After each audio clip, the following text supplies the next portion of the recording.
Hare Krishna. So, on behalf of ISKCON Scarborough, we'd like to welcome each one of you to our Sunday class, the virtual class, since we've been having, like any other temple, for more than 14 months or so. And today is 25th of April, Sunday, and we are glad that you were able to join us.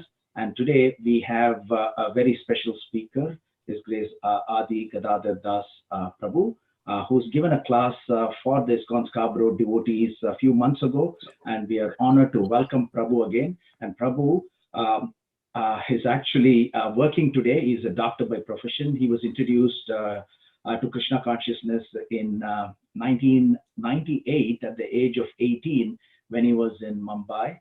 And he's also very qualified to speak on scriptural matters. He's completed his Bhakti Shastri course, and he is serving the congregation in ISKCON Atlanta, and he's a physician, and he's completed his medical training, and he serves at the geriatric hospital in Atlanta, and he lives with his wife and 2 children. So we are honored to welcome Prabhu again, and due to the nature of his job, if he is called upon quickly to take a call, we will chant a few Hare Krishna Mahamantras until Prabhu comes back. So as we usually do, if you have questions relevant to today's topic and something that we would want to know more from Prabhu, if you can type in the chat forum, and then we encourage devotees who have never sent us a question to send it as well. We don't necessarily need to have it from the same devotees, so it'll be great to hear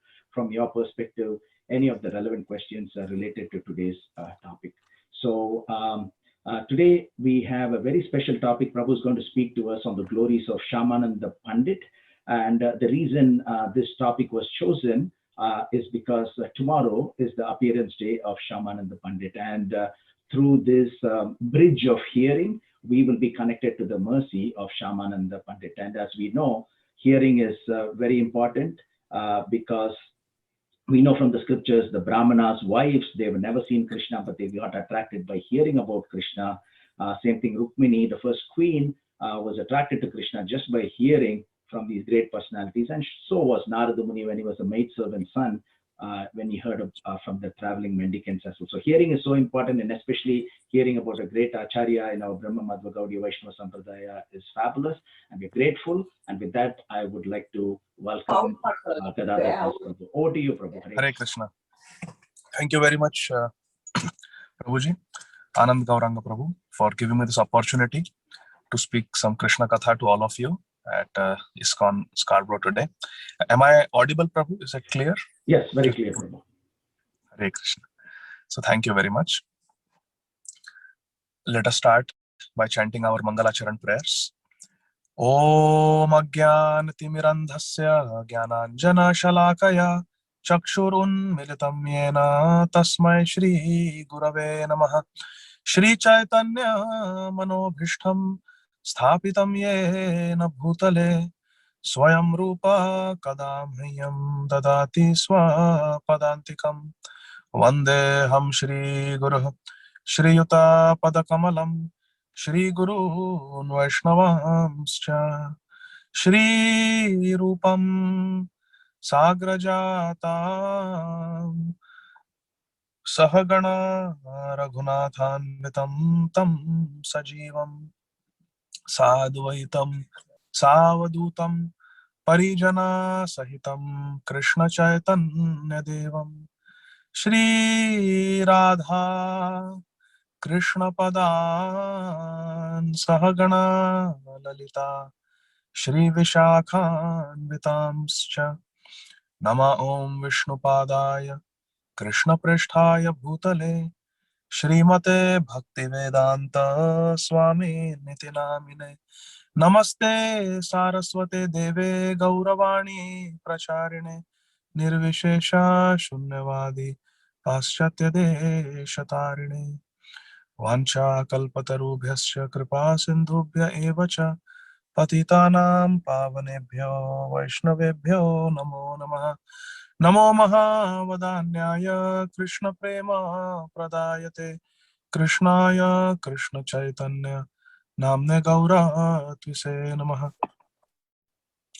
हे कृष्ण करुणा सिंधो दीनबंधो जगतपते गोपेश गोपिका कांत राधा कांत नमोस्तुते तप्त कांचन गौरांगी राधे वृंदावनेश्वरी वृषभानुसुते देवी प्रणमामि हरिप्रिये। जय श्री कृष्ण चैतन्य प्रभु नित्यानंद श्री अद्वैता गदाधर श्रीवासादि गौर भक्त वृंद। हरे कृष्णा कृष्णा कृष्णा हरे हरे, हरे राम राम राम हरे हरे। हरे कृष्णा कृष्णा कृष्णा हरे हरे, हरे राम राम राम हरे हरे। हरे कृष्णा कृष्णा कृष्णा हरे हरे, हरे Ram Ram Ram Hare Hare. Hare Krishna. So, dear devotees, thank you so much for joining our Sunday Hari Katha. Please forgive my appearance. I was not planning to serve the lecture from the car, but somehow I got held up in the hospital. So, please forgive my Vaishnav clothes. So, dear devotees, as Ananda Gauranga Prabhu mentioned, tomorrow is the auspicious tithi of the appearance day of Sri Shamananda Pandit, who is one of the great acharyas in our Brahma Madhva Gaudiya Sampradaya. So I would like to read a verse or two from Sri Chaitanya Charitamrit. So let me see if I can share my screen. Anand Gauranga Prabhu, is it possible to make me co-host so I can share the screen? Absolutely, Prabhu. Yes. So let me do Thank it. you. Yeah. So we'll be reading from Sri Chaitanya Charitamrit Madhya Lila, chapter 19, 1-9, and verses 101 and 102. So those of you who want to You should have pull it access up. now, Prabhu. Yes, Prabhu, thank you. I'm just trying to see how I do it from my phone. Give me 1 second. Okay. Vedabase.com. So everybody can see my screen? Yes, we can see you. Excellent, excellent. So this is the chapter entitled Lord Sri Chaitanya Mahaprabhu instructs Srila Rupa Goswami, and we will go to verse number 101. It's a very interesting section of Sri Chaitanya Charitamrit, where Sri Chaitanya Mahaprabhu, he is at Prayag, and he is having a conversation with Shripad Vallabhacharya in the presence of Rupa Goswami and Anupam. And suddenly, a great Vaishnav arrives there. His name is Shri Raghupati Upadhyay. He is a disciple of Shripad Madhavendra Puri. And he's from Mithila. Very great devotee scholar. So he comes and Sri Chaitanya Mahaprabhu starts asking him some questions. So we'll read. Jaya Jaya Shri Chaitanya Jaya Nityananda Jaya Dvaita Chandra Jaya Gaura Bhakta Vrinda. प्रभु कहे उपाध्याय श्रेष्ठ मानकाय श्याममेव परम रूपम कहे Upadhyay. Very beautiful verse. So there is actually no purport. That purport is a printing mistake. So this is just the translation. Shri Chaitanya Mahaprabhu asked Raghupati Upadhyay, according to your decision, who is the foremost being? So basically Shri Chaitanya Mahaprabhu is asking Shri Raghupati Upadhyay, who is the Supreme Personality of Godhead? And Raghupati Upadhyay replied, Lord Sham Sundar is the supreme form. So see, Prabhu kahe means Mahaprabhu is asking, oh Upadhyay, Shreshtha Manakaya, who is the supreme? And Upadhyay replies, Shamam eva param rupam kahe Upadhyay. That Lord Sham Sundar is the supreme. Then verse number 2, Shyam रूपेर वासस्थान श्रेष्ठ पुरी मधुपुरी वरा कहे Upadhyay. Translation: Mahaprabhu is asking, of all Krishna's abodes, which do you think is the best? Raghupati Upadhyay replied, Madhupuri or Mathura Dham is certainly the best. Now we'll read the purport to this verse by our beloved founder Acharya. Om Vishnupad Paramhamsa Parivrajaka Ashtottar Shata Shri Srimad Abhay Charanarvinda Bhaktivedanta Swami Maharaj Srila Prabhupada ki jai. Purport: Lord Krishna has many forms, as stated in the Brahma Samhita, chapter 5, text 33. Advaitam achyutam anadim anantarupam. Sri Chaitanya Mahaprabhu asked Raghupati Upadhyay, which form was the best of Lord Krishna's millions of forms? Advaitam achyutam anadim anantarupam. Lord Krishna has ananta rupam. He has unlimited forms. So of this, which is the best of Lord Krishna's millions of forms? And Raghupati Upadhyay immediately replied that the supreme form was the Shyama Sundar form. In that form, Krishna stands curved in three places and holds a flute. The Shyam Sundar form is also described in the Brahma Samhita 5.38.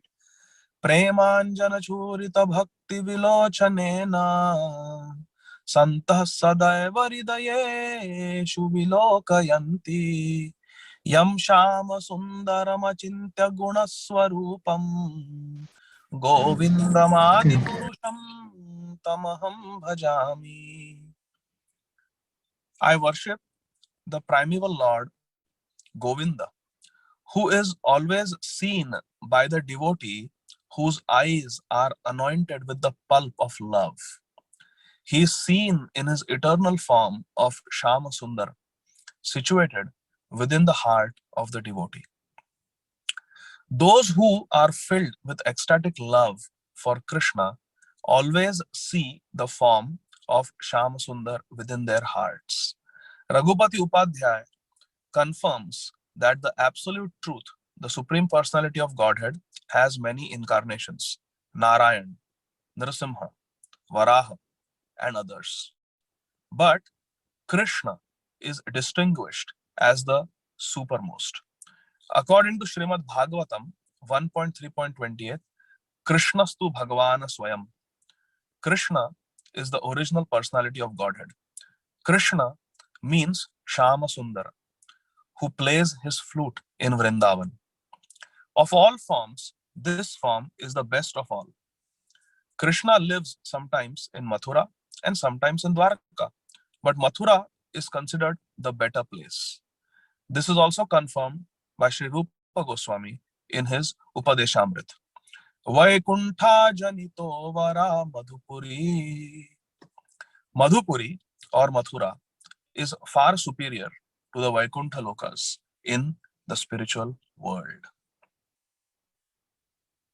Hare Krishna. So thank you very much, dear devotees, for your patience and this very, very beautiful section from Sri Chaitanya Charitamrita. It clearly shows us what is the supreme goal for all of us. Elsewhere, it is stated by Srila Vishwanath Chakravarti Thakur in his commentary entitled Sri Chaitanya Mata Manjusha. He says, Aradhyo Bhagavan Vrajesha Tanayas Tadhama Vrindavanam Ramya Kachidupasana Vrajavadhu Vargenaya Kalpita Srimad Bhagavatam Pramanamamalam Premah Pumarto Mahan Shri Chaitanya Mahaprabhur Matamidam Tatradarana Para. Aradhya Bhagavan Vrajesha Tanayas. The supreme worshipable Lord is Nandanandan, Vrajesha Tanayas. Vrajesh is Nanda Maharaj, the king of Vraja, and Tanaya means his son. Vrajesha Tanayas. Nandanandan Krishna, Sham Sundar, is the supreme worshipable Lord. Shamam evam param rupam. So Aradhya Bhagavana Vrajesha Tanayas Tad Dhama Vrindavanam. And we worship Krishna in Vrindavan. Krishna is there in Hastinapur. Krishna is there in Indraprastha. Krishna is there in Mathura. Krishna is there in Dwarka. But we worship Krishna in Vrindavan as the supreme worshipable deity. Aradhya Bhagavana Vrajesha Tanayas Tad Dhama Vrindavanam. Ramya Kachid Upasana Vrajavadhu. Ramya, the most pleasing form of, the most beautiful form of worship, Ramya Kachit Upasana means worship, is the worship performed by the Vrajavadhu, the gopis of Vrindavan. Ramya Kachit Upasana Vrajavadhu Vargenaya Kalpita. Srimad Bhagavatam Pramanamamalam. There are so many scriptures. There are smritis, there are shrutis, there are itihasas, there are samhitas. So many scriptures are there. Which is the best? Srimad Bhagavatam Pramanamamalam. The best evidence, the best shastra is Srimad Bhagavatam. Because Srimad Bhagavatam is Amala Purana. Is the ripened fruit of the Vedic literature. Nigama Kalpatorod Kolitam Phalam. So Srimad Bhagavatam is the topmost scripture. Why? Because Srimad Bhagavatam describes the most confidential pastimes of Krishna with his devotees in Vrindavan, headed by Srimati Radharani and the gopis. And this is the essence of what we are going to discuss about Sri Shyamananda Pandit today. So, Aradhya Bhagavana Vrajesha Tanayas Tadhama Vrindavanam Ramya Kachidupasana Vrajavadhu Vargenava Kalpita. Srimad Bhagavatam Pramanamamalam Prema Pumarto Mahan. Love reigns supreme. I repeat, love reigns supreme. And this will be the theme of the life story of Sri Shyamananda Pandit that we are going to discuss today. Ultimately, in spiritual life, love reigns supreme. In devotee relationships, love reigns supreme. In our devotional service, love reigns supreme. Prema Pumarto Mahan. Prema Puma Artha. For all of us human beings, there are 4 arthas or 4 purusharthas, 4 goals of life that are mentioned in the Vedic literature. Dharma, Artha, Kama, Moksha. Religiosity, economic development, Dharma, Artha, Kama, sense gratification, and Moksha, liberation. These are the 4 goals of human life for most people. But Sri Chaitanya Charitamrita teaches us, and Sri Chaitanya Mahaprabhu teaches us that there is something called as Pancham Purushartha, the 5th Purushartha, which is superior to the other 4. And therefore it is called Purushartha Shiromani, the crest jewel of all goals of life. And that is Prem, Krishna Prem. Therefore, before chanting our rounds, we always say that in the morning, any devotee who claims to be a Vaishnava must guard against the offenses against the holy name in order to quickly achieve the desired success. Krishna Prem. Krishna Prem is the success of life. It is the Pancham Purushartha. It is a Purushartha Shiromani. So Prema Pumarto Mahan. And Sri Chaitanya Mahaprabhor Matam Idam Tatra Dara Na Para. Adara means respect. Tatra Dara Na Para means I don't have respect for anything more than Sri Chaitanya Mahaprabhu Matam Idam. The opinion, the mata of Sri Chaitanya Mahaprabhu has the maximum respect, carries the maximum weightage in my heart. This is Srila Vishwanath Chakravarti Thakur's prayer. And if someone asks us in one verse, in one text, in one verse, please explain to me the entire Gaudiya Vaishnava Siddhanta, the entire conclusion of your philosophy. Give me your entire philosophy in a nutshell, in one verse. Then this is the verse we have to give. We have to quote. This is from Srila Vishwanath Chakravarti Thakur, from his book entitled Sri Chaitanya Mata Manjusha. Aradhya Bhagwan Vrajesha Tanayas Tadhama Vrindavanam Ramya Kachidupasana Vrajavadhu Vargenaya Kalpita Srimad Bhagavatam Pramanamamalam Prema Pumarto Maha Sri Chaitanya Mahaprabhor Matamidam Tatra na para. Hare Krishna. So now all these principles that were discussed in this verse, we find them in the life of Sri Shyamananda Pandit. So Sri Shyamananda Pandit was born in the year 1534 AD. 1534 AD. So he belongs to the second generation after Sri Chaitanya Mahaprabhu. Sri Chaitanya Mahaprabhu disappeared from this world at that time when Shyamananda Pandit appeared in this world. And when did Shyamananda Pandit appear? He appeared on the Purnima, on the full moon night. That is tomorrow. Tomorrow is Purnima Tithi, and on a full moon night, that is tomorrow, in a place called Bahadurpur in Bengal, in Gauda Desh, Sri Shyamananda Pandit took birth. And his parents, his father's name was Sri Mandal, and his mother's name was Srimati Durika. And it is described that they were very, very pious people, and they were very devoted to Lord Krishna. So in Lord Chaitanya Mahaprabhu's dham, our Shyamananda Pandit made his appearance in the year 1534. And from his childhood, he was very brilliant in his studies. He was very pious, very peaceful, and very well behaved. Shyamananda Pandit. He had all the characteristics of a Mahapurush. When he was a young boy and he was learning Sanskrit, learning Srimad Bhagavatam, growing up as a very nice young boy, he met some pilgrims in Bahadurpur, his native town. And these pilgrims had come from Ambika Kalna. Ambika Kalna is a very holy place on the bank of Ganga in our Navadvip Dham, where a personal associate and a great devotee of Gaur Nitai lived. And his name was Gauridas Pandit. Gauridas Pandit in Krishna Leela is a Priya Narma Sakha. He is a very intimate friend of Krishna. And his name is Subala Sakha. So this Gauridas Pandit is Subala Sakha in Krishna Leela. And in Gaur Leela, he is a very intimate friend of Sri Chaitanya Mahaprabhu and Sri Nityananda Prabhu. And he lived on the banks of Ganga in a village called Ambika Kalna. Very holy place. Sri Chaitanya Mahaprabhu and Nityananda Prabhu visited him once before Mahaprabhu accepted sannyas. And Sri Chaitanya Mahaprabhu and Nityananda Prabhu, they manifested themselves as two deities to stay with Gauridas Pandit, knowing that Gauridas Pandit will not be able to tolerate pangs of separation after Mahaprabhu takes sannyas and leaves.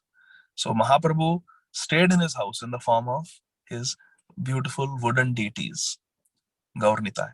And those deities are still being worshipped in the house of Gauridas Pandit in Ambika Kalna.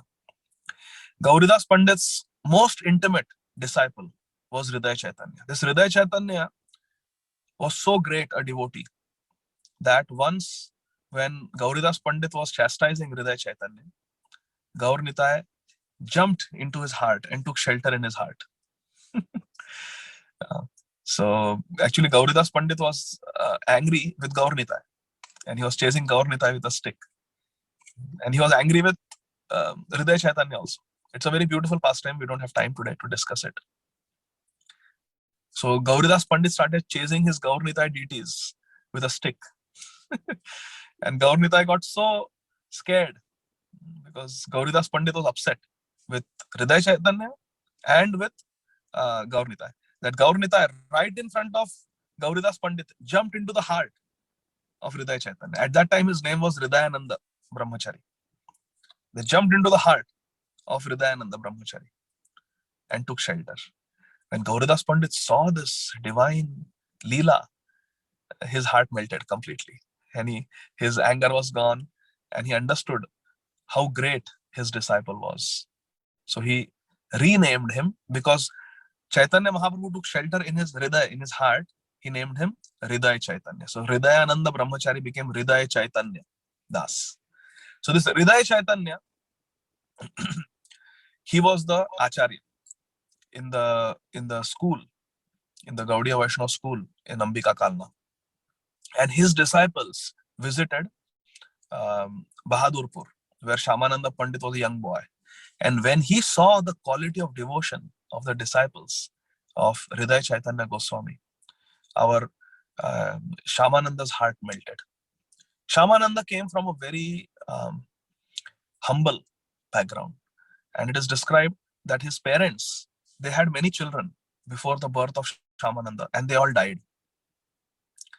So when Shyamananda was born, they wanted to protect Shyamananda, and they wanted to invoke the karuna, the mercy of Yamaraj, that please don't kill this child now. So they named him Dukhi, similar to Shrivas Thakur's maidservant. So Shyamananda's parents, they also named their child as Dukhi. So when this Dukhi met the disciples of Hriday Chaitanya Goswami from Ambika Kalna, he developed a desire to study and learn bhakti under Shri Hriday Chaitanya Goswami. So he humbly sought permission from his parents that these wonderful Vaishnavas have come from Ambika Kalna. Please give me permission to accompany them back to Ambika Kalna, and I want to stay in the Gurukul of Hriday Chaitanya Goswami and become his disciple, become his student. Please give me permission. So parents were a little skeptical. Why you want to go so far?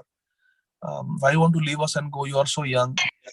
So our Dukhi, he explained to his parents that just by hearing the qualities of Hriday Chaitanya Goswami, my heart yearns to be with him, to study under him, and to learn from him.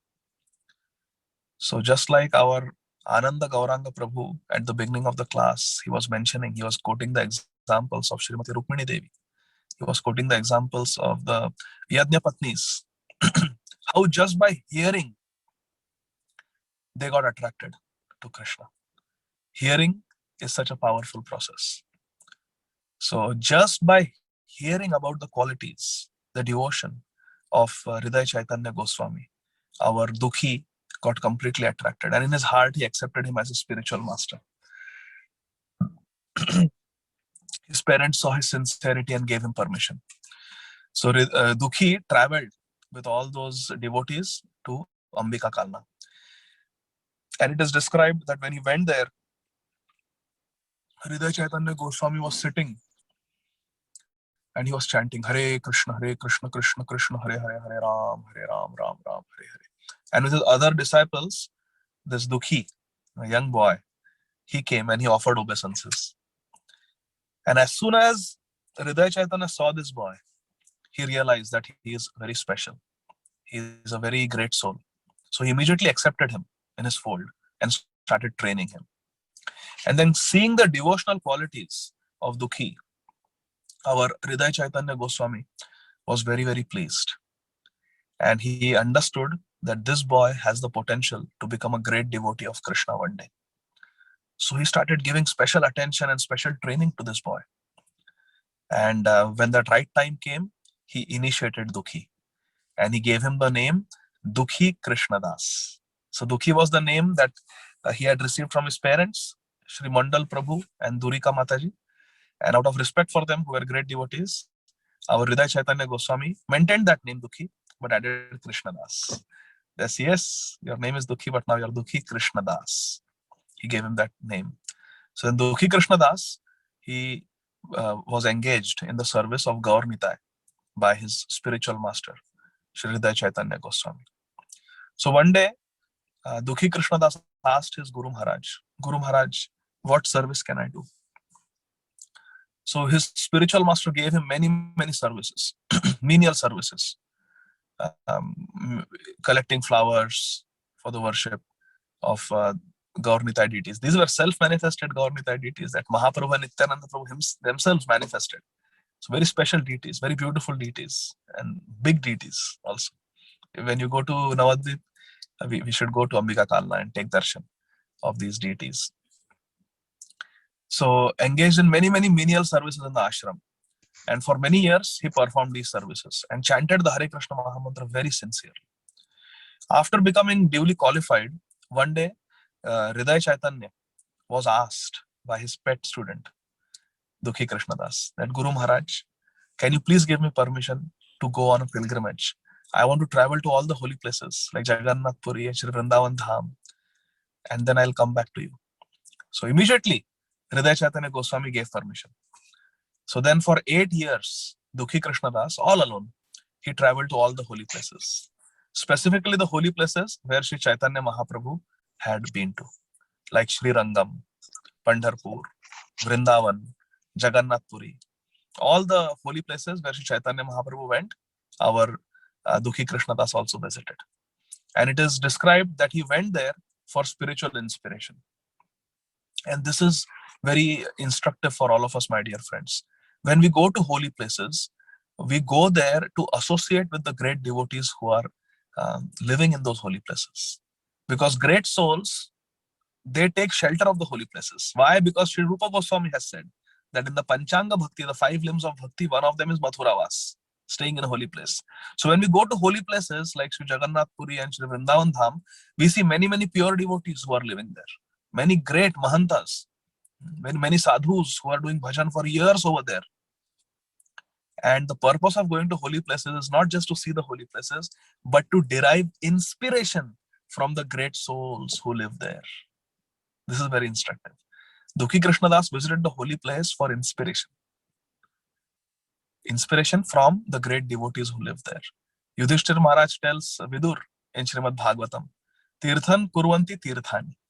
You are a walking Tirtha, my dear Vidur, because you are such a pure devotee of Krishna. In fact, wherever you go, you make that place a holy place. Tirtham Kurvanti Tirthani. You are so great. So, Dukhi Krishnadas traveled and he met many great devotees, took inspiration from them, and returned to Ambika Kalna after 8 years. And it is described when he returned, his Guru Maharaj, Hriday Chaitanya Goswami, was eagerly waiting for him. When will my student come back? When will my disciple come back? When will Dukhi Krishnadas come back? And as soon as he saw Dukhi Krishnadas, he got up, ran to him and embraced him. And Dukhi Krishnadas was so happy to be reunited with his Guru Maharaj. And after receiving so much inspiration from so many holy places and great souls, our Dukhi Krishnadas was back in Ambika Kalna in the service of his Gurudev, in the service of Gaur Nitai. So this time he asked his Gurudev, what service can I do in the ashram? And Hriday Chaitanya Goswami told Dukhi Krishnadas that we have a big garden for our Gaur Nitai deities. It is their property where we grow tulsi and we grow many flowers and fruits. So you take care of that garden. So very enthusiastically, Dukhi Krishnadas, who was very educated, who was very qualified, who was very intelligent, he took the menial service of a gardener. Hare Krishna. Sri Chaitanya Mahaprabhu actually teaches us in the same chapter that we were reading, where Lord Chaitanya Mahaprabhu instructs Rupa Goswami, that we are like a mali, we are like a gardener in Krishna consciousness. Krishna consciousness means we are gardeners. Hare Krishna. Brahmanda Brahmite Kona Bhagyavana Jiva, Guru Krishna Prasade Paye Bhakti Lata Bija. Brahmanda Brahmite Kona Bhagyavana Jiva. Some fortunate soul may find, after roaming through this Brahmanda, these 14 planetary systems in this material universe, Guru Krishna Prasade, by the mercy of Guru and Krishna, will get Bhakti Lata Bij, the seed of the creeper of devotional service. Please pay very close attention, my dear friends. This is the story of you and me. This is the story of our devotional life. We are like Mali, we are like gardeners. By the mercy of Srila Prabhupada, by the mercy of Krishna, specifically by the mercy of Sri Krishna Chaitanya Mahaprabhu, we have received this seed of devotional service, bhakti, which helps us realize our Nitya Swarup, our eternal nature. And what is our eternal nature? Jivera Swarup hai Krishnara Nitya Das. Krishnara Tatastha Shakti Bheda Bhed Prakash. Who are we? We are eternal parts and parcels of Krishna. Mamayamsha Jiva Loka Jiva Bhuta Sanatana Mana Shashtani Indriyani Prakriti Sthani Karshati. We are parts and we are Amsha. Mame Amsha Jiva Loka Jiva Bhuta Sanatana. Eternally, we are fragmental parts of Krishna. We are parts and parcels of Krishna. Jivara Swarupa Krishnara Nitya Das. And our nature is to be eternal servants of Krishna. And we belong to the Tatastha Shakti of Krishna, the marginal potency. There is internal potency and external potency. External potency is this material world, which has 3 modes: mode of goodness, passion, and ignorance. And the internal potency, the Antaranga Shakti of Krishna, is just the opposite of the external potency, Bahiranga Shakti. Antaranga Shakti, internal potency, has got three energies: Samvit, Sandhini, and Ladhini. And we are in between these two potencies, between the internal and the external potency. We are the marginal potency called Tatastha Shakti. Krishnera Tatastha Shakti Bheda Bhed Prakash.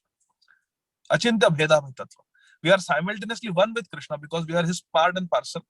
But at the same time, we can never become Krishna because we are Krishna's servants.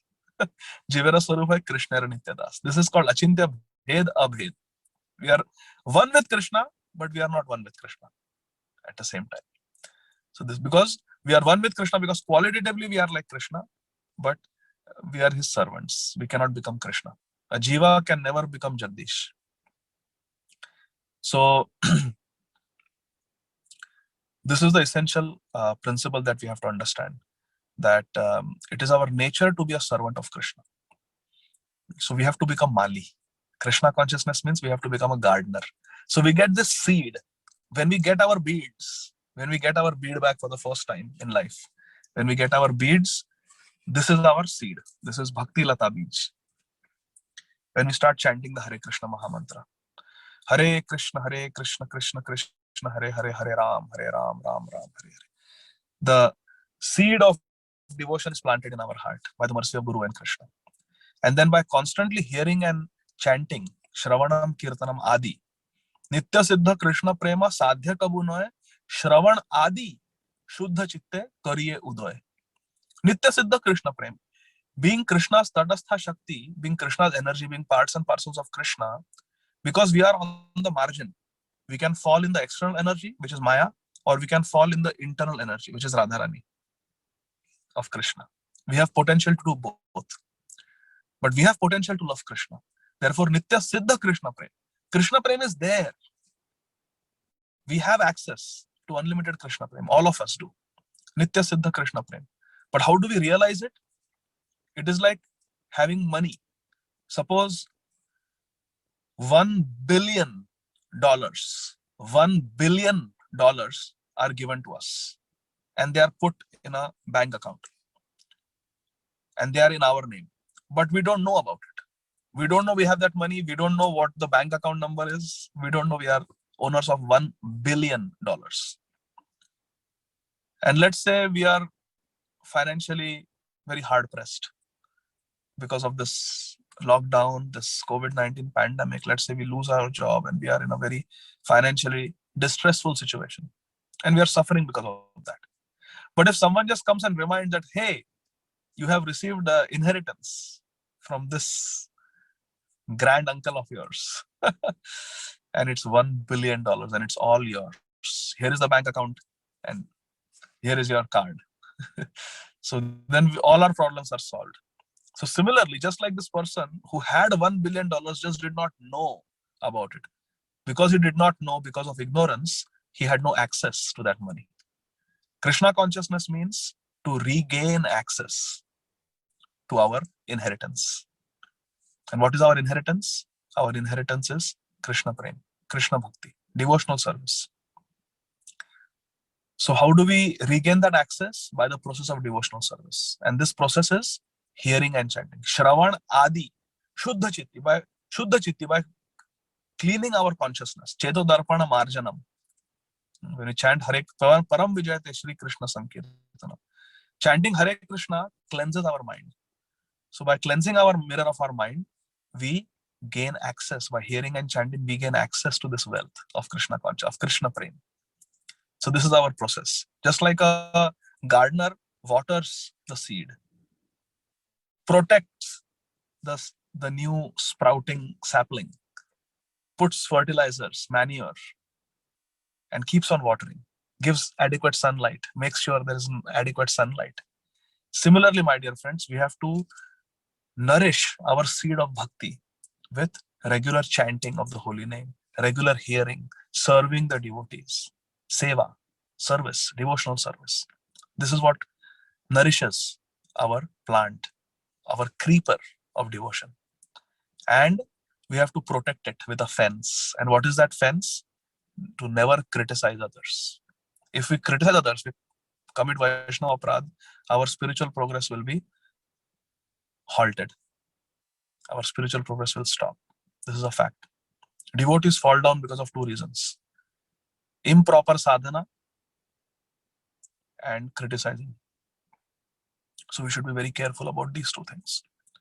Sri Chaitanya Mahaprabhu describes to Rupa Goswami that criticizing devotees is like a mad elephant offense. The mad elephant will enter the garden of your life and will uproot the plant of devotion, which has sprouted from that seed, Bhakti Lata, beej. That beej has sprouted into a Bhakti Lata, a creeper of devotion. But the small creeper will be held by the mad elephant in its trunk and uprooted. And what happens when we are uprooted? Initially, it looks normal. If you uproot a plant and you put it on the ground, it looks normal. The leaves are still green. Everything looks normal. But in a day or two, everything shrivels up because it's uprooted. It is disconnected from the soil.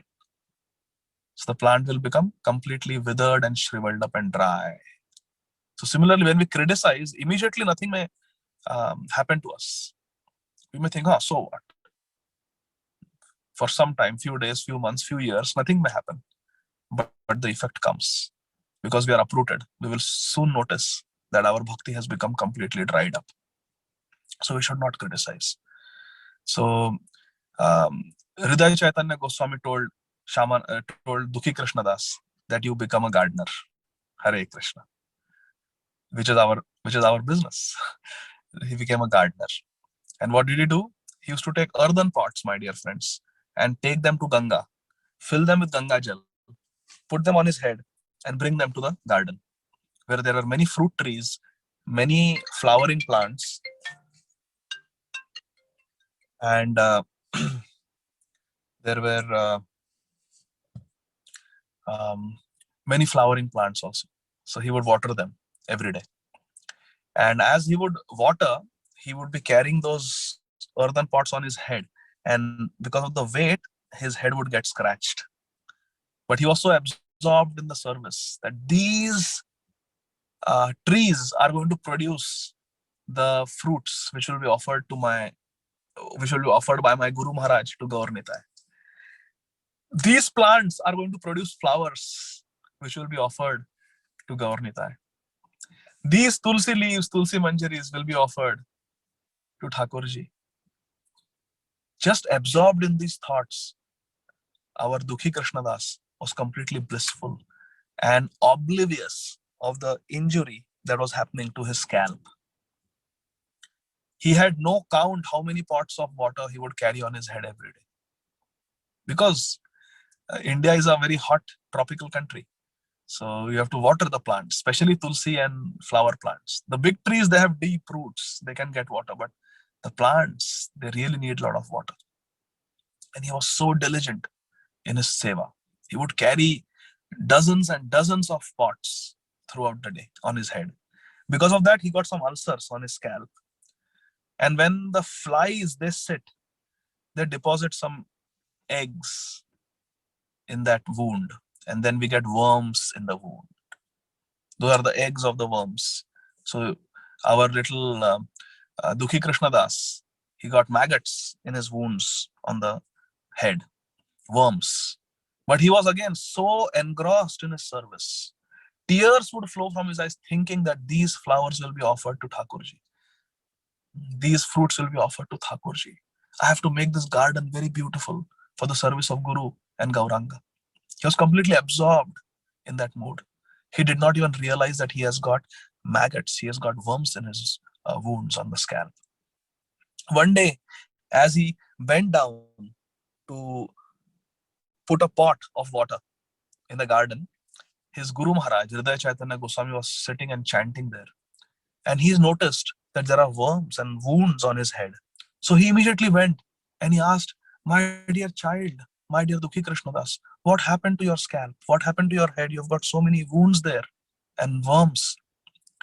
And Dukhi Krishna Das was completely unaware. He said, oh, really, Gurudev, I didn't even realize. I'm sorry. I am very dirty and contaminated. I'm not qualified for service now. How can I serve the Lord with this wound on my head? Please do something so I can continue my service. Seeing his absorption in service, seeing his service attitude, his humble mood of selflessness, Hridaya Chaitanya Goswami was very pleased. He invoked the mercy of his Guru Maharaj, Shri Gauridas Pandit, and the mercy of Shri Shri Gaur Nitai. And praying to them, he embraced his disciple. Shri Hridaya Chaitanya Goswami embraced our Dukhi Krishna Das. And just by the power of that embrace, immediately those ulcers were gone, those wounds were gone, those worms were gone.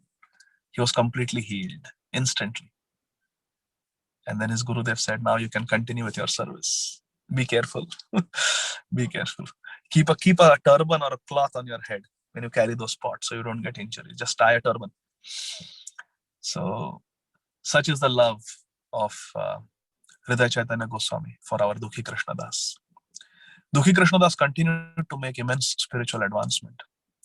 And one day, his Gurudev, Shri Hridaya Chaitanya Goswami, he called him and he said, my dear child, my dear Dukhi Krishna Das, my dear disciple, you have now become completely qualified to worship Radha and Krishna. And therefore, I bless you to go to Vrindavan and get further training from a very exalted disciple of Mahaprabhu. Very exalted disciple of Mahaprabhu. His name is Sri Jiva Goswami. He is the nephew of Sri Rupa Goswami. We were reading the chapter of Rupa Goswami from the Madhya Lila of Sri Chaitanya Charitamrita today. So Jiva Goswami is the nephew of Sri Rupa Goswami. And Rupa and Sanatan Goswamis, they are the most confidential associates of Mahaprabhu. So this Jiva Goswami is a very great devotee. He had darshan of Mahaprabhu in Ramakeli when he was just a little boy, toddler. Now he has become the main acharya of our Gaudiya Sampradaya. In fact, the Vishwa Vaishnava Raja Sabha, he is the president, our Jiva Goswami. He is the acharya of the Gaudiya Vaishnavas today. So I want you to go and learn from the best. So go to Vrindavan, my dear disciple, Dukhi Krishna Das, and learn from Jiva Goswami. I bless you to accept him as your Shiksha Guru. So our Dukhi Krishna Das, taking the orders of his spiritual master, Shri Hridaya Chaitanya Goswami, he walked from Ambika Kalna to Shri Vrindavan Dham. Shri Vrindavan Dham ki jai. He came to Shri Shri Radha Damodar Mandir and surrendered to Shri Jiva Goswami. And seeing the recommendation from Hridaya Chaitanya Goswami, our Jiva Goswami was very pleased to accept Dukhi Krishna Das as his disciple. So Jiva Goswami is perhaps the greatest scholar in the history of this planet. Jiva Goswami composed close to 500,000 original Sanskrit verses. A very, very great soul. So Jiva Goswami extensively taught the greatest philosopher, the greatest scholar, Jiva Goswami, the author of Gopal Champu and Shat Sandarbhas and Krama Sandarbha and all these amazing, amazing texts. He started teaching Dukhi Krishna Das and thoroughly trained him in the philosophy of Krishna consciousness. He was already very qualified, but gave him even more advanced training. And along with the training, he gave a service to Dukhi Krishna Das. And what was that service? Shri Vigra Aradhana Nityanana Shringaratan Mandira Marjanado Yuktasya Bhaktam Shani Unjatopi Vande Guru Shri Charanarvindam. Shiksha Guru Shri Jiva Goswami engaged his Shiksha disciple Shri Dukhi Krishna Das in Marjanam. Entire Vrindavan is the Mahal of Srimati Radharani. It is the palace of Srimati Radharani. So there is a very confidential place near Radha Damodar temple called Seva Kunj, where every night the Rasa Leela takes place. So Shri Jiva Goswami told Dukhi Krishna Das that early in the morning during Brahma Muhurta, I want you to sweep, I want you to clean the entire Seva Kunj area. And Dukhi Krishna Das was very happy to receive this service from his Gurudev. And with great enthusiasm, my dear friends, every morning, very early in the morning, he would wake up around 1 o'clock at night. He would wake up and he would start chanting his rounds. And after chanting for several hours, around 5 o'clock in the morning, 4:30, 5 o'clock in the morning, he would start sweeping Seva Kunj area. And he did this service for many years. He performed this service for many years. And one early morning during Brahma Muhurta, as Dukhi Krishnadas was performing his daily service of sweeping Seva Kunj. In those days, there were no long brooms where you could just stand and sweep like this. There were short brooms, some dried leaves tied together, and you had to go down on your knees and sweep. So you are completely covered with dust. This was a daily service of Dukhi Krishnadas. And the Vraj Raj is very, very powerful. It is Chintamani. Chintamani prakhara sadma shukalpa vriksha lakshavrate shusurabhirabhipalayantam Lakshmi sahasra shata sambrama sevyamanam govindamadi purusham tamaham bhajami. Chintamani. The dust is Chintamani. It is touchstone. They can fulfill all spiritual desires. One grain of dust particle from Shri Vrindavan Dham is more precious than all the Vaikuntha planets. Hare Krishna. And Dukhi Krishnadas would be meditating on this. My Guru Maharaj has engaged me in the service of the Vaishnavas. When they go on parikrama, when they start their Vrindavan parikrama in the morning, or when they come for their parikrama to Seva Kunj, they should not step over any thorns or any sharp pebbles. My job is to remove everything and make it nice and clean for them to walk on. My Guru Maharaj has engaged me in Vaishnava Seva. My Guru Maharaj has engaged me in Dham Seva, sweeping the holy abode of the Lord, the holy Dham. It is a service to the Dham. And again, at night, Radha and Krishna and the gopis will come for Rasa Leela. And I'm cleaning their place of Rasa Leela. So I am engaged in the service of Radha and Krishna and the gopis. So I'm engaged in the service of the Vrajvasis, the Vaishnavas. I'm engaged in the service of the Dham. And I'm engaged in the service of Radha and Krishna. Because Dham is Balram. Dham Shakti is Balram. So I'm engaged in the service of Vaishnavas, Guru, Adi Guru is Balram, and Radha and Krishna. My Guru Maharaj is so merciful. Shri Jiva Goswami is so merciful. He has engaged me in this very confidential service. This dust of Vrindavan is unattainable even for the Devatas. And they desire to take birth on earth so they can access this dust of Vrindavan. And that dust covers my entire body as I do my service. Thinking like this, Dukhi Krishnadas' tears would flow from his eyes as he would sweep. So one morning as he was sweeping, he noticed a very special effulgence in the environment. Not only that, he also noticed that there are more cuckoo birds and parrots who are singing this morning, early in the morning, 5:30. Everyone seems very happy. There is a certain bliss in the air. And Dukhi Krishnadas couldn't fathom where this is coming from. But then, this was also a Purnima night. And it was still very early morning.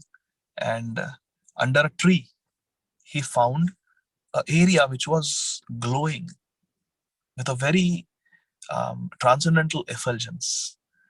So Dukhi Krishnadas went and he swept gently, and under the cover of Vraj Raj, he found a very beautiful anklet. Nupur, a very beautiful anklet. It was an anklet that Dukhi Krishnadas had never seen before. It was self-effulgent. It was luminous. It was made of pure transcendental gold, not like the gold of this material world. At best, we have 24 karat gold. But this gold was not like that. This was transcendental gold, spiritual gold, with very beautiful jewels studded that anklet. It was very beautiful. And as soon as Dukhi Krishnadas touched that anklet and picked up, it was like a blissful electric shock. When we touch electric wire, how we feel a current, but that is painful, that is uncomfortable. But this was a current of spiritual bliss. A current of spiritual bliss ran through Dukhi Krishnadas' body as soon as he touched that anklet to pick it up. And then in his heart, he heard a voice that said, keep this anklet very carefully. This, my dear friends, is the voice of the Chaitya Guru, the Paramatma, a manifestation of Krishna in our heart. Always there to guide us. Paramatma is always there to guide us. We just have to be sensitive to hear the voice of the Paramatma. And as we practice Krishna consciousness, as we make spiritual advancement, we become more and more sensitive to the dictations of the Paramatma within. So Dukhi Krishnadas immediately understood that this is a very special anklet. Now over there in the spiritual realm, so there are three types of dhams, my dear friends. This I have mentioned several times before, but I will repeat it because it's a very important philosophical point. There is the Drishyaman dham, which is a dham that we see when we go today. If today, in April 2021, if we go to Shri Vrindavan Dham, Mathura district, Uttar Pradesh, India, the dham that we will see, the Vrindavan Dham that we will see today, if we go to Vrindavan today, that is called Drishyaman Dham. Dham as it is visible to us today, to our mundane eyes, Drishyaman Dham. We see sewage, we see pigs, we see pollution, we see plastic bags. That is a Drishyaman Dham visible to conditioned souls like us. Then there is the Prakata Dham. Prakata Dham is that same Dham, Vrindavan in Uttar Pradesh, India, which was manifesting its full glory to one and all when Lord Krishna was present 5,000 years ago. So at the end of Dwapar Yuga, 5,000 years ago, when Lord Krishna and Srimati Radharani were performing their pastimes in Vrindavan, the beauty and glory of the Dham that was manifested to everyone, that is called Prakata Dham. During the Prakata Leela of Krishna, it becomes Prakata Dham. So there is Drishyaman Dham, as it is visible to us today. There is Prakata Dham, and then there is Aprakata Dham. Aprakata Dham is the spiritual realm, right here in our Dham, where after the Prakata Leela is wound up, Aprakata Leela still goes on, but it is not visible. In Prakata Dham, the Leela is Prakat, it is visible. But after the Prakat Leela is finished after a few years, and Krishna goes back to his spiritual world, in the Holy Dham, in Vrindavan Dham, the Leela of Krishna continues as Aprakata Leela. It is going on, but it is not visible. It is Aprakata. So there is Drishyaman Dham, there is Prakata Dham, and there is Aprakata Dham. So if we go today to Vrindavan, what we see is Drishyaman Dham, but what we don't see is Aprakata Dham, which pure devotees can see even today. So in the Aprakata Dham, in the Aprakata Leela in Vrindavan, on this morning, when Dukhi Krishnadas found that anklet, Srimati Radharani smiled to herself as she was sitting with her Sakhis. After a whole night of Ras Leela with Krishna, when Radharani returned to her own home, because this is Parakiya Bhav. Radha and Krishna are in Parakiya Bhav. Like Lakshmi Narayan, they don't stay in the same palace. Like Sita and Ram, they don't stay in the same palace. Like Rukmini Dwarkadhish, Rukmini Satyabhama and Krishna, they don't stay in the same palace. Vrindavan is Parakiya Bhav. Parakiya Bhav hai jaha vrajete prachara. Vraja means Parakiya Bhav. Radha and Krishna are not married. Could you please repeat the name of internal, external, marginal energies of Krishna? Antaranga Shakti, Bahiranga Shakti, and Tatastha Shakti. Hare Krishna. So, Srimati Radharani was smiling to herself in the Aprakata Leela. And she thought to herself, I am so pleased with the humble devotion of this Dukhi Krishnadas. He's so qualified, he's so educated, he's so learned. He can be giving classes, but he's sweeping. He's sweeping my Dham. He's doing Dham Seva, he's doing Vaishnava Seva, he's doing Hari Seva. I am very pleased with him. I want to give him special mercy.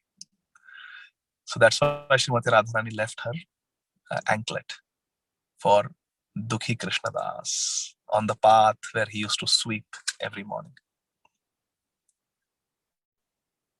So Radharani suddenly called all the Sakhis, Lalita Sakhi, Vishaka Sakhi, Tunga Vidya, Champaklata, Chitra Sakhi, Indulekha, all the Sakhis, Ashta Sakhis, and told them, last night as we were dancing, as I was dancing with my Sham Sundar, I lost my left anklet.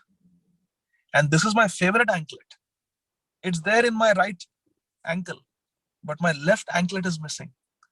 I think while dancing with Krishna, when our dancing reached its zenith last night, there was very beautiful music and we were dancing. At the peak of our dancing, I think my left anklet fell off. And it must be somewhere there in Seva Kunj. So, hey Lalita Sakhi, can you please go and find that for me? So Lalita Sakhi immediately agreed. And she came into the Drishyaman Dham, from the Aprakata Dham, where our Dukhi Krishnadas is holding that Nupur and inspecting it, examining it, and feeling great transcendental bliss in his heart, just touching that anklet. So Lalita Sakhi, she takes the form of a gopi, just a village girl, ordinary village girl. And she says, my dear sir, I am a resident of Vrindavan, and I have come from the village of Sanket, and my name is Radha Dasi. And my sister, she has lost her anklet. It is golden, very beautiful and effulgent. While sweeping here, did you find it by any chance? So Dukhi Krishnadas, he replied immediately, yes, I have found it. I have found it. So Lalita Sakhi, who is appeared as just an ordinary village girl, whose name is Radha Dasi, she says, can you please give it to me? I have to take it to my sister. That's her favorite anklet. She really wants it. So Dukhi Krishnadas remembers the Akashvani or the Paramatma's voice that he had heard, that keep this very carefully. So he realized that this is not an ordinary anklet, and this gopi who is talking to me doesn't look like an ordinary girl. She looks very special. So this is my opportunity to get maximum mercy. So Dukhi Krishnadas says, yes, I will certainly return this anklet to the owner, but I want to give it directly to the owner. So Lalita Sakhi said, no, you give it to me. Come on, there's no time. Give it to me. So then Dukhi Krishnadas said, she is not going to allow me to go to the owner of the anklet so easily. I have to try really hard. So he said, no, why should I give you this anklet? Because you look like an ordinary village girl. Radha Dasi, you look like a very ordinary village girl. And this anklet that I have found, it is very special. It is very effulgent. It's made of pure gold. How can an ordinary village girl like you or your sister afford such an expensive looking anklet? I don't believe. Lalita Sakhi, she has got contrary nature. She gets angry very quickly. So she was getting, plus Srimati Radharani is waiting there for the anklet. So Lalita Sakhi was on a mission. She said, come on, give it to me. Don't delay. She said, no, I will give it only to the owner of this anklet. You take me to the owner, then I will give. Otherwise, I will not give. Oh. So then Lalita Sakhi said, all right, you come with me. So she takes him to the area near Radhakund called Lalita Kund. Lalita Sakhi, with her mystic power, she took Dukhi Krishnadas to Lalita Kund, which is right next to Radhakund. It is the Kund of Lalita Sakhi. And she said that you have to take a bath in this Kund before you can meet my sister, who is the owner of this anklet. You have to take a bath. So now Dukhi Krishnadas is a brahmachari. Prabhuji, can you chant Hare Krishna for 1 second? Yes. Hare Krishna, Krishna Krishna, Hare Hare, Hare Rama, Rama Rama, Hare Hare. So, we'd like to thank all the 45 devotees who have joined us today for this fascinating class by Adi Gadadhar Das Prabhu. As you can see, he's still in the doctor's robe and he's on call in his hospital and he's speaking to us from his car. So we're grateful for the sacrifice that he's making. And this is a great education for us to make material into spiritual. And Prabhu, I know he had sort of didn't take two of the calls that came earlier, but I guess it's important for him to take. He's going to join us momentarily. We just, the time is 12:05, but we'll wrap it up in about 5 to 10 minutes. So stay back. There are a couple of questions that has come through, and we will get Prabhu to answer those questions. One he had already answered, but then there is one more question as well. So great points that he brought about. For those of you who joined us a little late, Prabhu also mentioned about love reigns supreme. So it's not reigns supreme, reigns. Prabhu beautifully explained that. And for those of you who've got sons and daughters, there was a famous song in 2013 by the same name. So reigns means it's like almost like connecting the best and the most influential. And important points are protect our devotional service with a fence around us. Do not criticize. It's a mad elephant offense. And, we won't see the impact right away. It might look good right now because the leaves are green in the uprooted tree, but time will have its impact on that. So it's a lesson for everyone. So as we are waiting for Prabhu, if you have, one or two more questions relevant to today's topic, please send it through the chat forum. Unfortunately, we can't get everybody to speak through the audio because there'll be a lot of background noise and many voices will be together. So the best way is to send it to the chat forum. But because it's a pastime, beautiful pastime, so hopefully it's all very clear to everyone. But there's a nice question that I think Amal Thakur Prabhu's asked. Yes, Prabhu. Sorry, go ahead, Prabhu. Yes, Hare Krishna. Sorry about that interruption. So, Lalita Devi, who is in the garb of an ordinary village girl, she tells this Dukhi Krishnadas Brahmachari that you have to take a bath in this kund. So then Dukhi Krishnadas says, hey, why do I have to take a bath to meet a village girl? Why don't we take a bath? So then Lalita Sakhi says, because it is not an ordinary thing to meet my sister. To meet my sister, you have to gain some adhikar, some qualification. So for that, you have to take a bath here. So Dukhi Krishnadas says, I don't feel comfortable taking bath in front of you like this. So then Lalita Sakhi says that Lalita Sakhi thinks that this Dukhi Krishnadas is simply delaying and he's just making my Radharani wait unnecessarily. So now I have to do what I normally don't do. So then Lalita Sakhi, she showed her Swarup as Lalita Sakhi. She was like an ordinary village girl, but now she showed her form as Srimati Lalita Devi, Srimati Lalita Sakhi to this Dukhi Krishnadas. And you can imagine early in the morning when there was no one there on the banks of Lalita Kund, Srimati Lalita Sakhi is giving her darshan to Dukhi Krishnadas. Dukhi Krishnadas almost fell unconscious in ecstasy when he saw Lalita Sakhi. He offered his obeisances. And then Lalita Sakhi asks Dukhi Krishnadas, now will you take a bath in my kund? And Dukhi Krishna said, yes, yes, yes. So he immediately goes and very respectfully, he takes his 3 dips in Lalita Kund. And when he takes the 3rd dip in Lalita Kund, when he comes out, he sees that his form is completely changed. He has the form of a 12, 13-year-old girl, a Manjari. Very beautiful form. She has a golden complexion. So Lalita Sakhi says, now you come with me. And in a moment, Lalita Sakhi brought this new Manjari, this brand new Manjari to the Aprakat Leela, the unmanifested pastimes that are going on in the Dham at all times. And on a very beautiful bejeweled asan, bejeweled throne,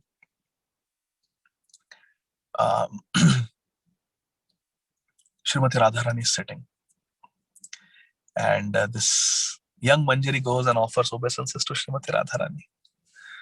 And Lalita Devi introduces to her sister, who is Srimati Radharani.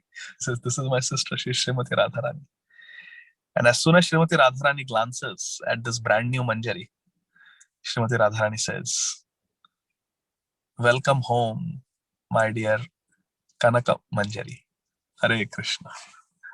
Srimati Radharani gives a name to this Manjari, Kanaka Manjari, and says, "Welcome home." Hare Krishna. So Kanaka Manjari is in ecstasy. She offers the anklet back to Srimati Radharani. So I found this. So Srimati Radharani says, "You can tie it around my left ankle." Just see the fortune of our Dukhi Krishna Das in his Siddha Swarup as Kanaka Manjari.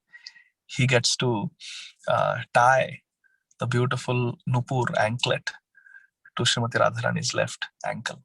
So Srimati Radharani accepts that ankle from Kanaka Manjari and then places it on her forehead. And that anklet produces a very beautiful Urdhva Pundra tilak. Like we have white tilak going upwards, Urdhva. So this tilak is formed. It's a little different from the Gaudiya Vaishnava tilak that Shyamananda, that Dukhi Krishnadas had. But it's a very beautiful tilak.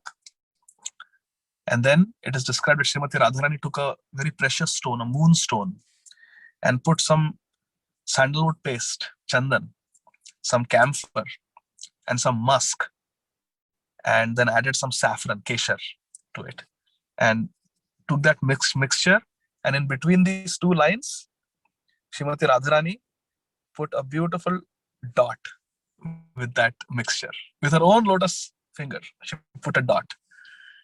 And she said that this tilak will be called Sham Mohini. Sham Mohini tilak. The tilak that attracts even Lord Sham Sundar. And then she said, now that this anklet has given you this special tilak, now you can tie that tilak to my ankle. So Kanaka Manjari, who is Dukhi Krishnadas, he sat down and with great love, he tied that anklet around Srimati Radharani's left ankle. Now he has got a beautiful tilak. Now she has got a beautiful tilak on her forehead. Then Srimati Radharani said, "Thank you for serving the Dham so nicely. Thank you for serving Sri Jiva Goswami so nicely. And thank you for bringing me my anklet. I just wanted to show you special mercy because I'm very pleased with the way you are serving." Hare Krishna. Srila Bhakti Siddhanta Saraswati Thakur says, don't try to see Krishna, but serve in such a way that Krishna is pleased to see you. This is the example of that perfection. Our Dukhi Krishnadas' life became perfect. Srimati Radharani thanked him and said, now you may go back. You may go back to your service. So Kanaka Manjari, Dukhi Krishnadas, started weeping and crying with the impending separation. She said, Radharani, how will I live without you? How will I live without you? You are my most worshipable deity. How will I ever live without you? Please don't send me back. Please don't ask me to go back to the material world. No. I want to be here with you eternally. So then, seeing his separation, Srimati Radharani also felt great sorrow. This is the nature of Srimati Radharani, my dear friends. Perfection in Krishna consciousness means to understand the glory of Srimati Radharani. That is the culmination of our spiritual journey, my dear friends. The day we understand who is Srimati Radharani and what is our relationship with Srimati Radharani, that day our life is perfect. Our spiritual journey is complete. Srimati Radharani is very, very innocent.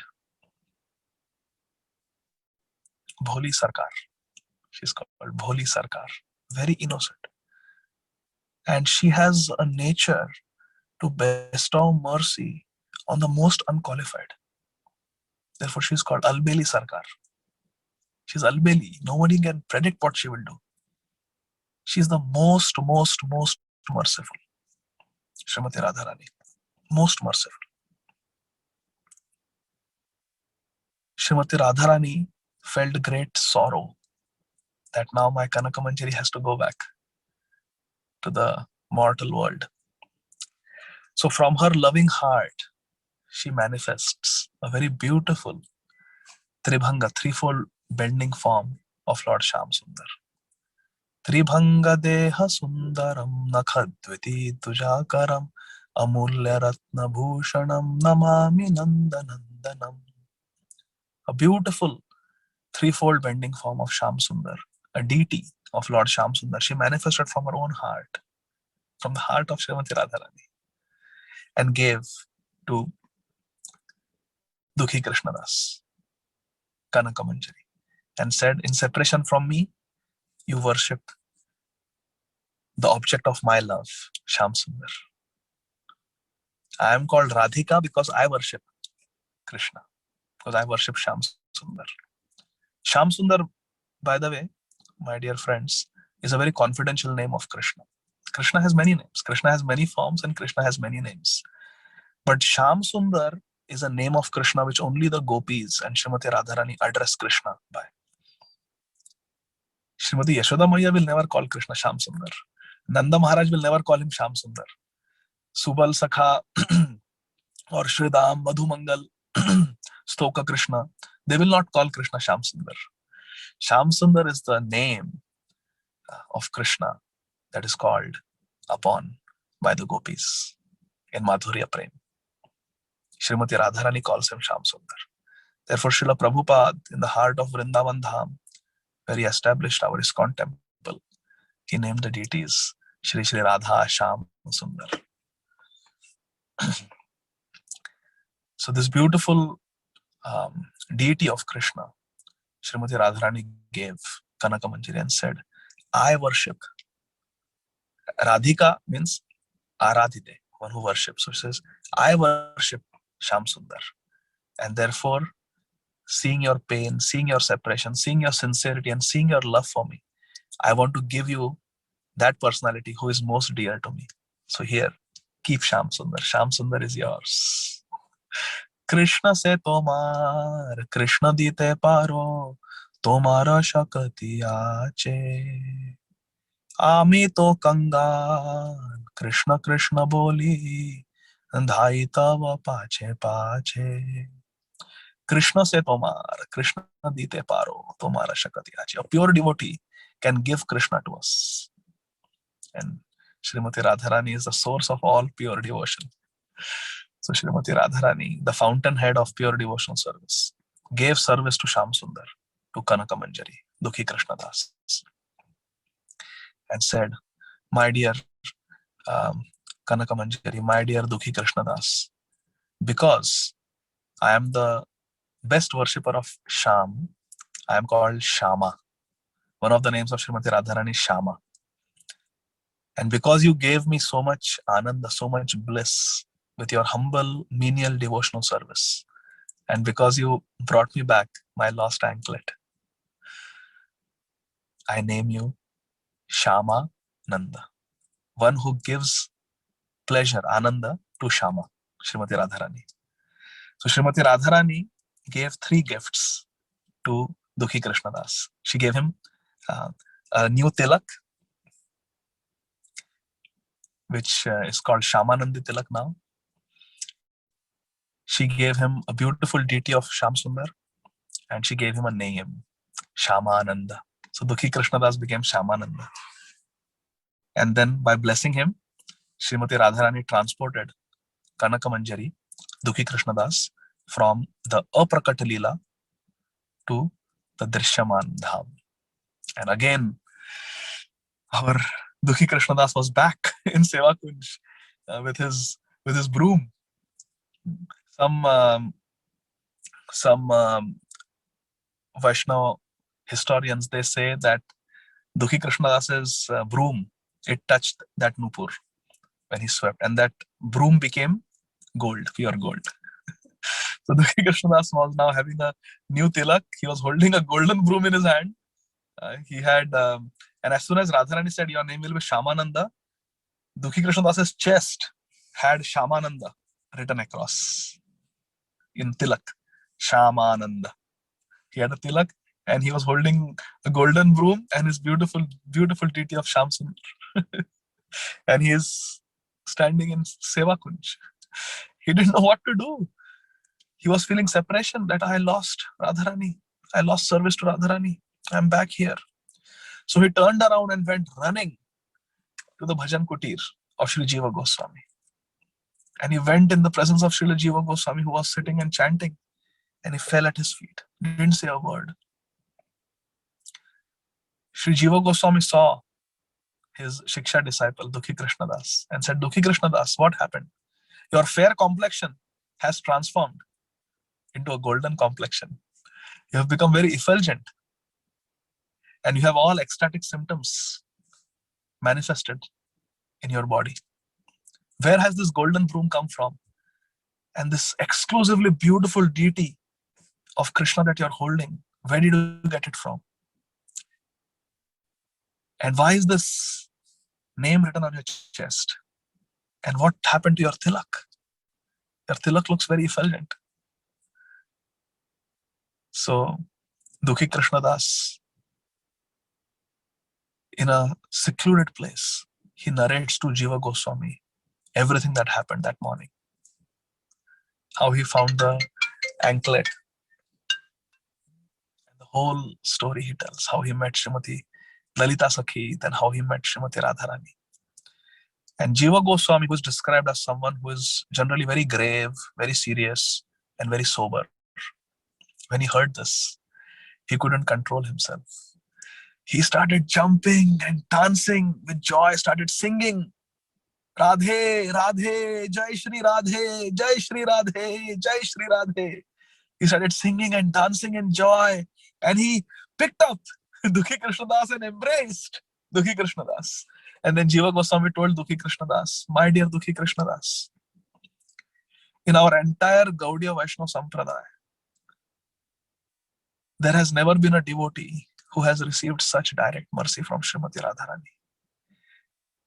In the 14 planetary systems, in all the 3 worlds, upper, middle, and lower, there is no one more fortunate than you. From today, your name shall be, as this reads on your chest, your name shall be Sham Sundar. Your name shall be Shamananda Das. From today, this Shama Mohini Tilak that you are wearing on your forehead, this will be called Shamanandi Tilak, because this was given to you by Shama, Srimati Radharani. So you will be called Shamananda Das. You will be, this Tilak will be called Shamanandi Tilak. And this beautiful deity of Krishna that you're holding, because Shama gave you, and he is very beautiful, we will call him Sham Sundar. The name of Krishna that Srimati Radharani addresses him with, Sham Sundar. So Jiva Goswami was very happy that his disciple got this mercy. And then Shamananda Pandit became very, very famous. And because he was very learned, Jiva Goswami later gave him the Upadhi title of Pandit. He said, Narottam is a great authority on Vaishnavism, so he will be Narottam Das Thakur. And Srinivas is the ideal teacher. He is going to preach like none other. So he will be Srinivas Acharya. And our Shamananda is so learned, so he's Shamananda Pandit. So Shamananda Pandit became very famous. So my dear friends, now the story is, it continues. A very interesting part of the story is about to come. What happens when Hridaya Chaitanya Goswami finds out about his disciple Dukhi Krishnadas. But I think we are way over time. So Ananda Gauranga Prabhu, I leave it up to you. What you want to do, Prabhu? Sorry, I could not time myself properly. No, perfect, Prabhu. We're very grateful. I'm thinking that there are a few questions that have come through, so we can ask you some rapid fire questions, so that we get this opportunity to have another class where we can continue this for 1 full hour rather than just a few minutes extra. Will that be okay? Yes, Prabhu. We can do a part 2 of the glories of Sri Shamananda Pandit, and we can do a quick Q&A now. Beautiful, Prabhu. So again, Shamananda Prabhu ki jai. Jai. So we're very grateful, Prabhu. In spite of you being on call from your car in the doctor's robe, you're able to give this class. And I know few calls had already come, and we're grateful that you had to just go only once. So we're thankful to you. You also mentioned, so there are quite a few questions, Prabhu. So I'd like to jump to that. I'm just going to paraphrase and read out the question. So you beautifully started with Chaitanya Charitamrita Madhya Lila, chapter 19, the two verses that you read, 101 and 102, where it said Sham Sundar form is best out of millions of other forms. So the first question that came in the actual order of receiving them is that, please explain if there are any differences in praying to various deity forms, right? So we have Gauranitai, and then we have Narsimhadev, Srinathji, etc. So is there difference if we worship different forms of the Lord? And how do we understand the two verses where it says Shama Sundar form is the best? There are different moods, certainly, when we worship different deities. But these moods are not only based on the deities, but also on the adhikar of the devotee, of the sadhak who is worshipping those deities. For example, we see in Srila Prabhupada Lilamrit that when Srila Prabhupada was in London and he was looking for a deity of Radha and Krishna, there was a Indian family who had some deities of Radha and Krishna. They had a deity of Radha marble, Radha and Krishna, but they had not installed because there was a small little crack on one of the deities. So they were seeing that defect in that deity. But when Srila Prabhupada and Tamal Krishna Maharaj went to that house of that Indian gentleman, and as soon as Srila Prabhupada saw, he told Tamal Krishna Maharaj and Sham Sundar Prabhu, just pick up and see, are they very heavy?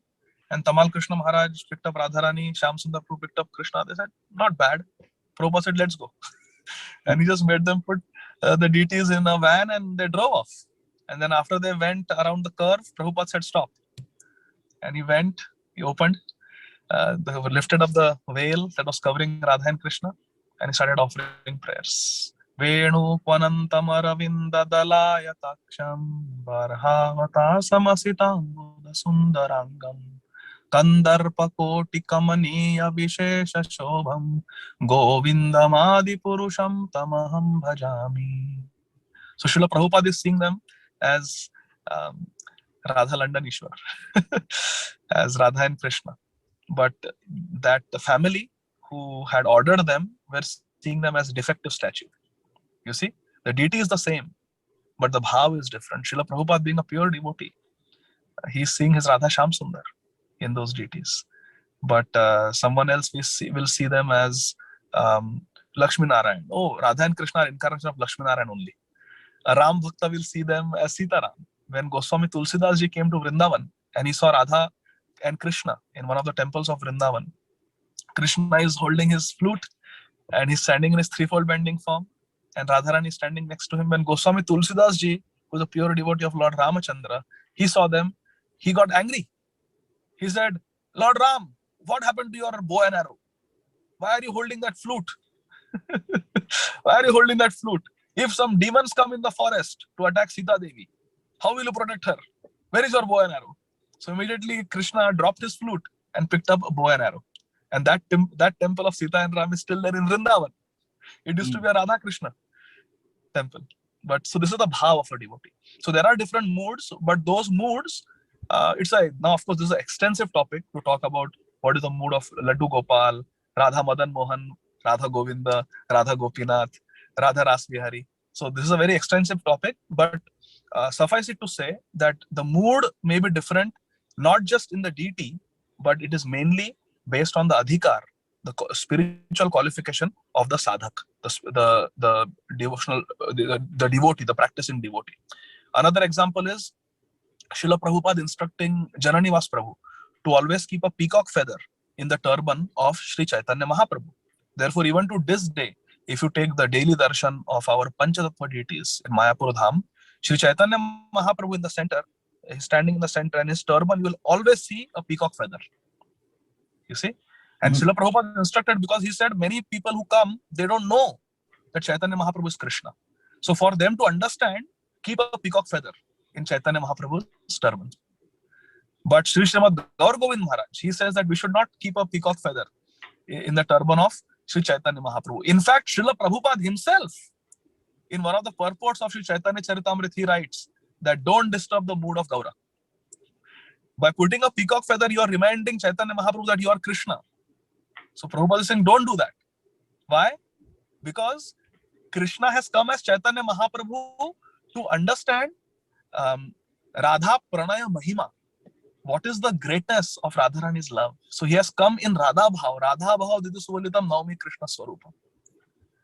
So Mahaprabhu has come, he's Krishna who has come to relish the mood of Radharani, and by putting a peacock feather, you are reminding that you are not Radharani, you are Krishna. So he said, don't spoil the mood of Gaura. So for more advanced devotees, don't spoil the mood of Gaura. Don't put a peacock feather. Those who are in that bhav, that my Mahaprabhu has come to relish Bhakta bhav, has come to relish Gopi bhav, Radha bhav. Let's not disturb him. Let him be in Bhakta bhav. Let's not disturb his mood by telling him you are Supreme Personality of Godhead. But sometimes we can worship him as Krishna also. In Mahaprakash Leela, Mahaprabhu is in Bhagwan bhav. Srila Prabhupada said, put a peacock feather because so many visitors come. They should understand that Mahaprabhu is not just somebody. He is Krishna. Gaur Nitai are Krishna Balram. So therefore, put a peacock feather. So in this way, the bhav depends on the adhikar of the person who is taking darshan. Is this helpful, Prabhu? Hare Krishna. Very good, Prabhu. Beautifully answered, Prabhu. Thank you so much. So if you're, with your permission, there are a couple of more questions. Will that be okay, Prabhu? So yes, there is one more question from ISKCON Toronto. I'm going to skip through this because I think you beautifully answered this with regard to Drishamandam, Prakratadam, and Prakratadam. So I'm going to move ahead to the next one, which is how do we know, this is from Hemang Prabhu, how do we know if I'm pure enough to understand if the instructions are coming from Paramatma or from my mind? Therefore, in the initial stages, we have to take guidance from a guru, from a living guru. From a living guru. That's why we need a Shiksha Guru in our life who can confirm what we are thinking is right. So therefore, we need, unless we become very pure, we should always think that we have not crossed the platform of Anartha Nivritti. We should never think that now I think I am on the platform of Nishtha, or maybe now I think I'm on Ruchi because I've got taste. Chanting. We should never think like this. We should always think that I am on the platform of I want to do Anartha Nivritti, Cheto Darpana Marjanam. So we should always think like that. So as far as possible, we should always be under the guidance of a guru. But when we are very purified, like Srila Prabhupada, then Prabhupada can say that Srila Bhakti Siddhanta Saraswati Thakur wants me to take sannyas. He could hear that voice of Chaitya Guru. So Srila Prabhupada can say that. But currently in our state, we should always think that I need a guru, a living guru who can guide me. So if we don't have access very easily to our Diksha Guru, then with the permission of the Diksha Guru, we should have a Shiksha Guru who is more accessible and can confirm, especially the important things. That is one. Second aspect to your question is we should always see whether the voice that we are hearing, the dictation that we are getting, is it in line with Guru, Sadhu, and Shastra? Hare Krishna.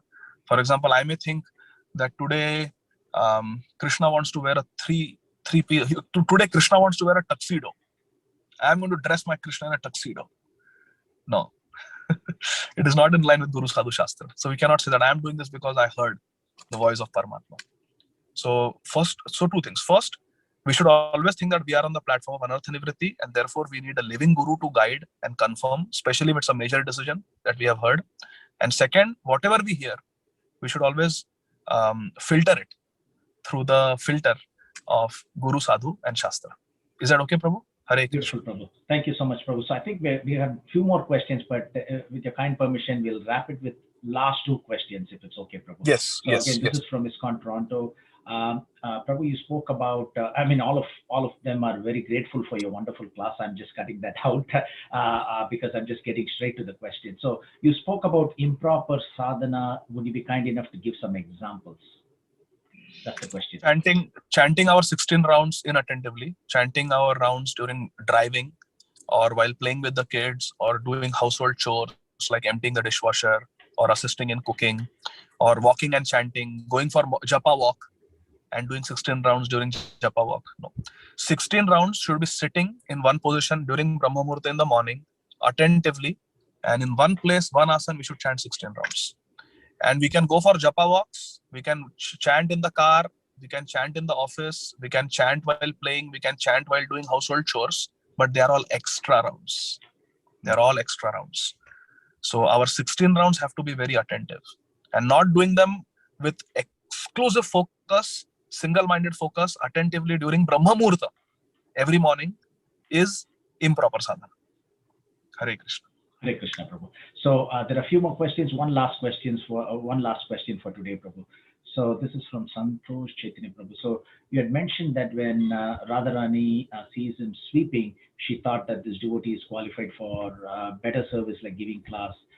Is it not that every service is equal if it is done in the right mode? How do we understand that?